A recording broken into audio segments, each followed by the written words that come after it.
আসসালামু আলাইকুম। আজকের ক্লাসে ১ মিনিটে আমরা এনাফ নিয়ে সম্পূর্ণ ধারণা পাবো। এনাফ নিয়ে এনাফ হয়েছে মানে যথেষ্ট হয়েছে।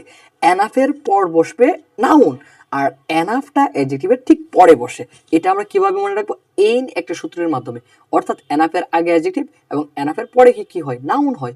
অর্থাৎ enough plus noun adjective plus enough, অর্থাৎ এই সূত্রের মাধ্যমে এ দ্বারা আমরা বুঝালাম অ্যাডজেক্টিভ, ই দ্বারা হচ্ছে এনাফ, এন দ্বারা হচ্ছে নাউন। অর্থাৎ এনাফের আগে বসবে অ্যাডজেক্টিভ এবং এনাফের পরে কি হবে? নাউন হবে। দেখো, আই হ্যাভ এনাফ মানি, এই মানি শব্দটা কি নাউন, সেই নাউনের পূর্বে কি বসলো? এনাফ বসলো, সেই কারণে এনাফটা এখানে কি হবে? অ্যাডজেক্টিভ হবে। শি ইজ বিউটিফুল এনাফ, তাহলে বিউটিফুলটা কি? অ্যাডজেক্টিভ। আর ঠিক অ্যাডজেক্টিভের পরে কে বসলো? এনাফ বসলো, সেই কারণে এই বাক্যে এনাফটা কি হবে? এই বাক্যে এনাফটা অ্যাডভার্ব হবে। চলো আমরা দেখি একটা প্রশ্ন। প্লিজ এনশিওর এনাফ সিকিউরিটি, এখানে সিকিউরিটি শব্দটাকে কে মডিফাই করলো? এনাফ মডিফাই করলো আর আগে বসলো, সেই কারণে এনাফটা এখানে কি হবে?